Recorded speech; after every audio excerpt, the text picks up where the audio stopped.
Magnus Carlsen, clearly very happy with tournament victory. Hopefully we'll have him in the studio here as well and we can pick his brains a little more. But Dania, first, it is time for your round 12 rapid recap.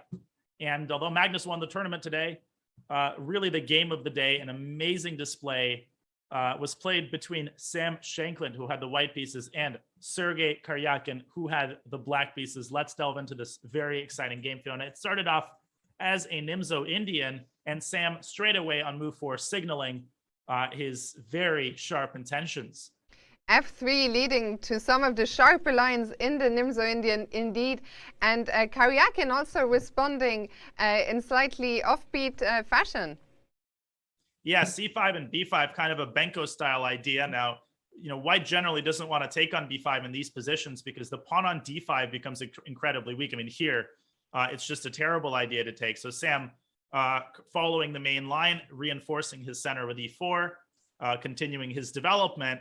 And for a while, they were following relatively well-known line, a4 by Sam, trying to get Sergey to remove this pawn from b5. And he does. Sergey takes on c4. Sam recaptures, and Fiona, at this point, they were following a very high-level game from a recent tournament where the player playing black was international master Alina Kashlinskaya, who is a noted Nimzo expert, but Sam just knew this more than Sergey did. It was really impressive preparation from Sam. As we can see in this spot, Sam was still up time from the starting clock time, and he just rattled down this line. Now Sergey playing knight e5. The bishops were exchanged on c8 and bishop f4. Sergey deciding he needs to push those pawns and try and get this knight d3 check in.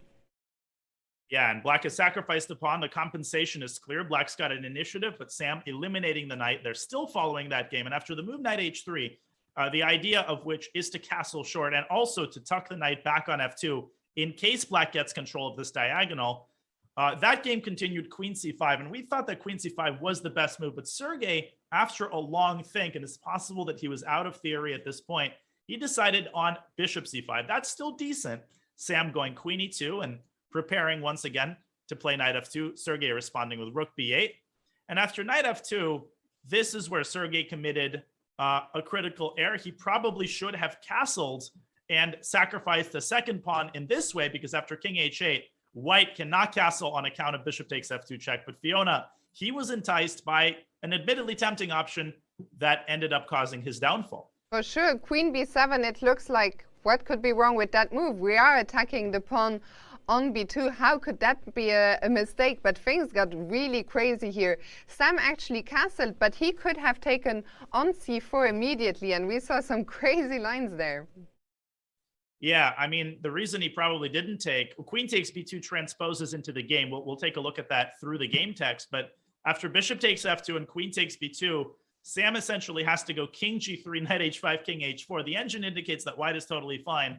No worse for wear, but from a human perspective, this is not the easiest position to go to. Sam castled short, which did give Sergey a chance to veer off the deadly path and play a move such as queen b4 when he has insufficient compensation, but at least he gets a chance to castle and the game would have went on. But Sergey going head first for the complications and taking on b2, and this is where Sam did something quite amazing, Fiona. Indeed, this is the line that we were saying we were going to come back to. Queen takes c4. It looks like a crazy move at first, because you wonder, isn't that just losing a piece after bishop f2 check? That bishop cannot be captured because the rook on a1 is hanging. But no, Sam's instant response, king h1, white just gives up the piece. And the problem is, look at that black king on e8. It cannot castle, and it's about to find itself in a world of pain. Exactly, and there's two other problems along with the king. The first is that white threatens a skew, or rook a b1 wins the rook on b8. The third problem is that the bishop on f2 is tremendously vulnerable. It's defended only by the queen, and again, because of the threat of rook a b1, black doesn't have time to pull it back away from f2. So Sergey, he makes a very tricky move, queen b3. Obviously, he hopes for queen takes b3 when the knight is going to be hanging and black emerges up a piece, but Sam, making another incredibly accurate move, doesn't give the check on c6 with rook takes f2, which Sergey was also hoping for after rook h c8. Black simply wins the knight on c3 and wins the game. But Fiona, Sam going queen c7, which is an incredibly powerful, and this is essentially the game-winning move, hitting the e5 pawn, hitting g7, and forcing Sergey to go down a fatal path. Queen c7, probably the move that Sergey missed. He tried his best to hold on, but after queen b6, first e5 falls, and now in comes the knight with devastating power.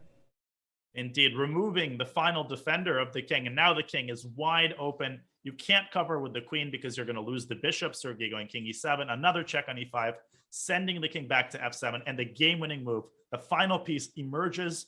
The rook is aiming for c7, and there's nothing that Black can do to stop him. Sergey resigned in this position, and it was not a premature resignation.